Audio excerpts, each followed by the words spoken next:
سلام سلام خبركم تخاطرتي نجاي channel بعد مصافم welcome to elementary English for beginners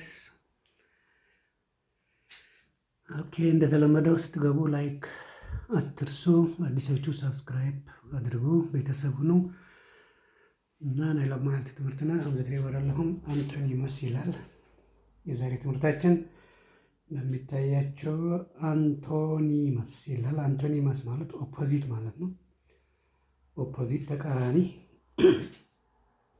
አንቶኒመስ ሌላ ትርጉሙ ኦፖዚት ማለት ነው ኦፖዚት ደግሞ ተቃራኒ አንጻር ተጻራሪ ማለት ነው ትግርኛም በአማርኛ ኦኬ እና አንድ ባንድ እናያለን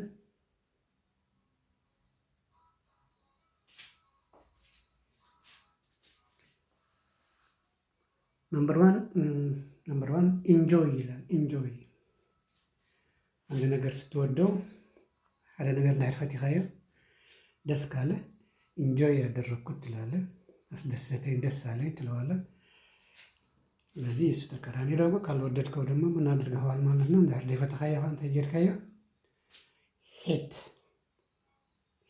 መጥላት ማለት ነው የሆነ ነገር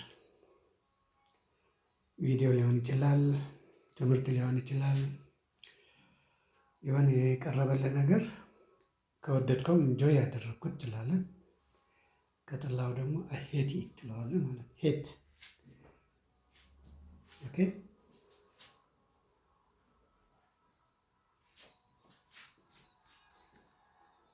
ኦኬ ነምበር 2 ሲሊንግ ይላል ሲሊንግ CEILING ሲሊንግ ማለት ጣራ ማለት በአማርኛ ጣራ በትግርኛ እንታይ ይባላል ቦሎፎን ነው ብለናልና ቦሎፎን ላዕለዋይትና ዚንጎ ድኽፍ ለነት ዚንጎ ድሽፉና ምቻለ ወላ ዚንጎ ድሕር መሸፈን ዘይብሉ ጣራ ብሎ በአማርኛ ጣራ በአማርኛ ማለት ጣራ ነው በትግርኛ ቦሎፎን ይባላል ስለዚህ እላይ ማለት ነው እላይ ያለው የቤታችን ክፍል እላይ ያለው ሲሊንግ ከሆነ እታች ደግሞ የምንረግጠው ወለሉ ደግሞ ምድር ቤቱ ካንታ ይባላል ፍሎር ይባላል ማለት ፍሎር ይባላል ፍሎር ሲሊንግ ፍሎር ሲሊንግ ጣራ ማለት ነው ላይኛው የእሱ ተቃራኒ ታች ያለው የምንረግጠው ደግሞ መሬቱ ወለሉ ደግሞ ምን ይባላል ፍሎር ይባላል ፍሎር ኦኬ ከዛ በኋላ ነምበር 3 ካሬጅ ይላል ካሬጅ ማለት ደፋር ማለት ነው ትግርኛም በአማርኛም ደፋር ጎበዝ ማለት ነው ፈሪ ከሆነ ደግሞ ምን ትለዋለህ ፊር እንለዋለን ፊር መፍራት ወይ ፈሪ ለማለት ነው somebody is courage and someone is fear አንዳንድ ሰው ደፋር ነው ቆራጥ ነው አንዳንዱ ደግሞ ፈሪ ነው ማለት ነው ኦኬ so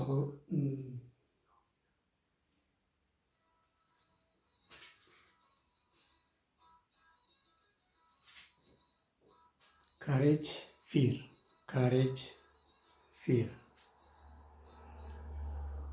ያላ ነምበር 4 ስሊም ወይ ደግሞ ቲን ይላል ስሊም ቲን ሁለቱም ተመሳሳይ ነው እነሱ ስሊም ቲን ቀጭን ማለት ነው ሁለቱም ሺ ኢዝ ቲን ሺ ኢዝ ስሊም ካልክ ሰው እንደነች ቀጭን ነች ማለት ነው ስሊም እና ቲን ቀጭን ሲሆን የሱ ተቃራኒ ደግሞ ወፍራም ከሆነ ደግሞ ፋት እንለዋለን ማለት ነው ሂ ኢዝ ፋት ሺ ኢዝ ፋት ወፍራም ረጓድ ቀጣን ተሆይና ስሊም ቲን ንብላ ወይ ንብሎ ረግቢት ተኮይኑ ከዓ ሕፍስ ዝበለ ሰብ ተኮይኑ ከዓ ፋት ንብሎ ማለት ፋት።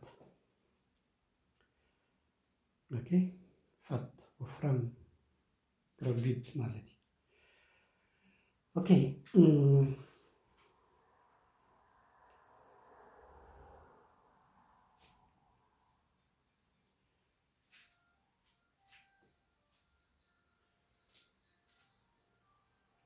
ነምበር 5 ስሎው ይላል። ስሎው ማለት ቀስ ማለት ነው። ቀስ መንገድ ላይ ነው ወይ ስራ ላይ ነው ምናምን ቀስ ብሎ የሚደረግ ከሆነ፣ ቀስ ብሎ የሚሄድ ከሆነ፣ ቀስ ብሎ የሚበላ ከሆነ፣ ቀስ ብሎ የሚናገር ከሆነ ስሎው ይባላል። ስሎው ይባላል። ኦኬ ስሎው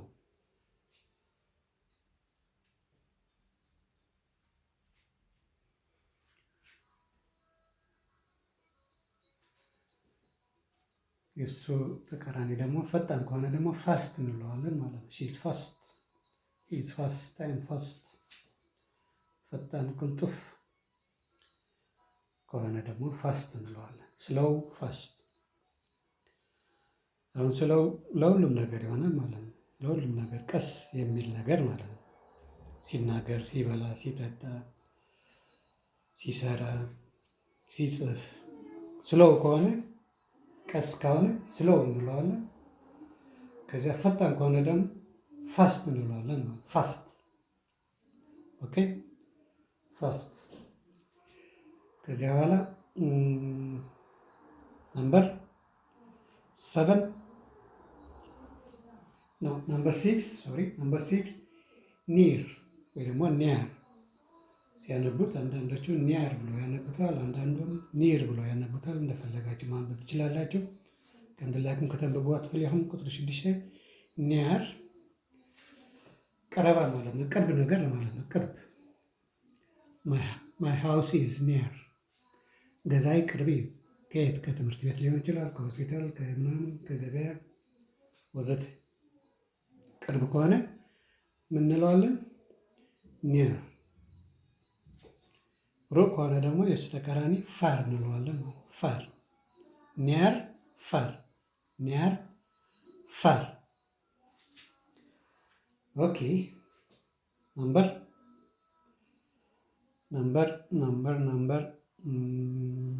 7 አውትስኪርትስ አንድ ላይ ነው።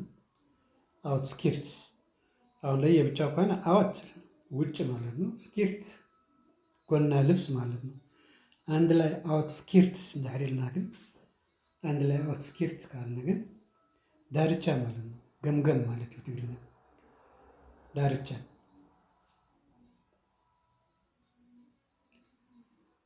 ዳርቻ ጫፍ ነገር የአንድ ነገር ጫፍ ማለት ነው። አውትስኪርትስ ይባላል። መሀል ከሆነ ሴንተር፣ መሀል ከሆነ የምንለዋለን ሴንተር። ሶ ዘ ኦፖዚት ኦፍ አውትስኪርትስ ሴንተር።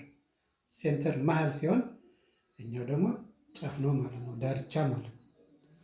ገምገም የትግማ ማዕከል። ኦኬ አውትስኪርትስ ሴንተር፣ አውትስኪርትስ ሴንተር። ኦኬ ነምበር 8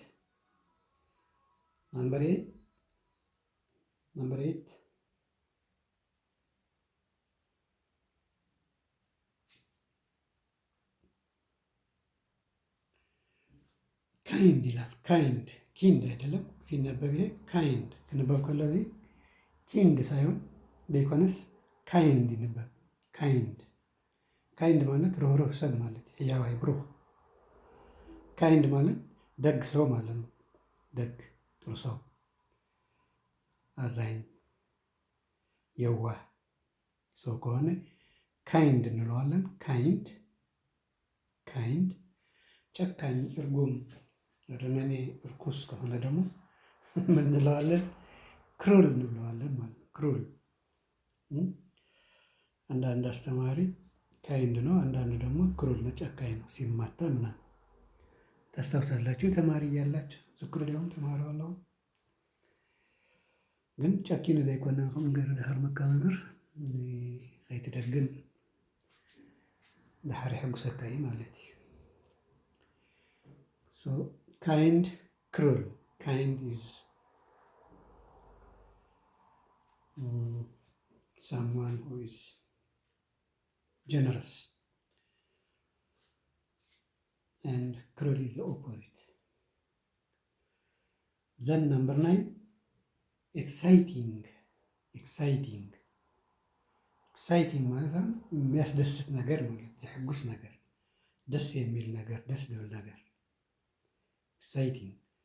ለምሳሌ ፊልም ካየህ ወይ ኳስ ካየህ የሆነ ነገር ካየህ በጣም ካስደሰተህ ኢንጆይ ካደረገህ እንደ ናምበር 1 ከወደድከው ኤክሳይቲንግ ፊልም ትላለህ። ኤክሳይቲንግ ፉድ ወላ ለምግብ ሊሆን ይችላል። ኤክሳይቲንግ ብዙ ጊዜ ግን ለስራ፣ ለትምህርት፣ ለምናምን ወዘተ ነው ኤክሳይቲንግ የምንለው እንጂ ለምግብ እንኳን ዴሊሽየስ ጣፋጭ ምናምን ነው የምንለው። ኦኬ ሶ ኤክሳይቲንግ ሳቢ፣ ደስ የሚል አትራክት የሚያደርግ ነገር ማለት ነው። አንዳንድ አስተማሪ ሲያስተምር ጆክ ምናምን እየጨመረ ስለሚያስተምረን ይገባናል፣ ደስ ይለናል። ኤክሳይቲንግ እንለዋለን። ኤክሳይቲንግ። አንዳንድ ደግሞ ትምህርት ብቻ ሳይሆን ወደ ትምህርት ብቻ ሲያተኩር የኛ ደግሞ ትንሽ ይደብረናል። ስለዚህ የምንላለን ቦሪንግ እንላለን። ቦሪንግ ኢትስ ቦሪንግ ኢት ኢዝ ቦሪንግ እንላለን ማለት ነው። ቦሪንግ ኦኬ ሶ ስለዚህ ቦሪንግ ብሎ አስቸጋሪ፣ አስጨናቂ፣ ረባሺ ነገር ማለት ነው። አሰልቻዊ ማለት እዩ ትግርኛ። ደስ ዘይብለካ ነገር ንድሕር ዝስሕበካ ኮይኑ ኤክሳይቲንግ ትብሎ። ኢት ኢዝ ኤክሳይቲንግ። ደስ ዘይብለካ ጭንቀት ተምፃልካ ዝስልችወካ እንድሕር ኮይንካ ስፖሪንግ ትብሎ። ስፖሪንግ እውነት ስንማር ማትስ አለ፣ እንግሊሽ አለ፣ አማርኛ አለ፣ ወይ ትግርኛ አለ፣ ወይ ፊዚክስ፣ ኬሚስትሪ፣ ባዮሎጂ ምናምን እንማራለን። ስለዚህ አንዳንድ አስተማሪ ኤክሳይት ያደርጋል፣ ትምህርቱም ኤክሳይት ያደርጋል፣ ይስባል፣ ደስ ይላል። አንዳንዱ ደግሞ ቦሪንግ፣ በተለይ ካልወደድከው አስተማሪው ወይ ሳብጀክቱ ካልወደድከው ምን ያደርግሃል ማለት ነው? ያስጨንቃል፣ ቦሪንግ ያደርግሃል ማለት ነው። ቦሪንግ ኦኬ። ድምፅ አለ እንደ መኪና አስፋልት ዳር ስለሆነ ትንሽ ድምፅ የመኪና አለ። ፊኒስትራው መስኮቱ ዘጋውታ። ኦኬ የጨረስን ነው። ናምበር 1 ሪች ይላል። ይቺ ሁላችን ታውቃታላችሁ መሰለኝ። ሪች ሀብታም ማለት ነው። ሪች አንድ ሰው ሀብታም ከሆነ ምን እንለዋለን? ሪች እንለዋለን። ሪች ምንም ነገር ከሌለው ደግሞ ድሃ ከሆነ ደግሞ ምን እንለዋለን? ፑር። ፑር አሁን ፑር ሌላ ትርጉሙ ሰነፍ ከሆነ ተማሪ፣ ለምሳሌ አስተማሪ በደብተራችን ላይ ፑር ይጽፍልናል። ፑር አሁን ፑር ድሃ ማለት ሳይሆን ሰነፍ ማለት ነው። ድሃ የትምህርት ማለት ነው፣ የእውቀት ድሃ ማለት ነው። 0 ከ10 ካመጣ ፑር ነህ ማለት ድሃ ነህ ማለት። የምን ድሃ? የገንዘብ ሳይሆን የምን? የእውቀት፣ የችሎታ፣ ናይ ፍልጠት፣ ናይ ክእለት ድኻ ኢኻ ማለት እዩ። ንገንዘብም ክኾን ይኽእል። ሪች there are some people who are rich and there are some people very poor. ሓደ ሰብ እዙይ ድኻ እዩ፣ ሓደ ሰብ ከዓ ከባቢ ምልዓል ሃብታሚ ማለት እዩ። So that is all for today. If you have any question or suggestion, you are welcome. Don't forget to like your comments in the comment section, please. So አንቶኒመስ ኦፖዚት ነው ብያለሁ። ኢንጆይ፣ ሲሊንግ፣ ካሬጅ፣ ስሊም ኦር ቲን፣ ስሎው፣ ኒር፣ አውትስኪርትስ፣ ካይንድ፣ ኤክሳይቲንግ፣ ሪች። ዘን ሄት፣ ፍሎር፣ ፊር፣ ፋት፣ ፋስት፣ ፋር፣ ሴንተር፣ ክሩል፣ ቦሪንግ ኤንድ 4. That's all for today. Thank you.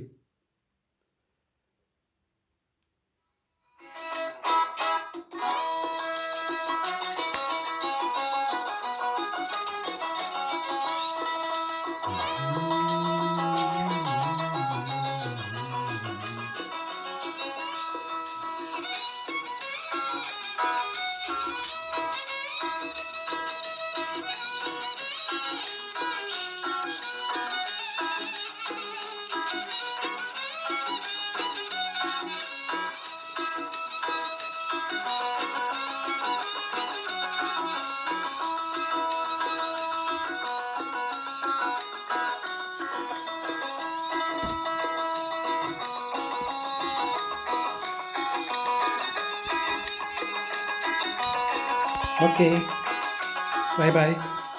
Thank you. See you next time, and goodbye for now. አመሰግናለን።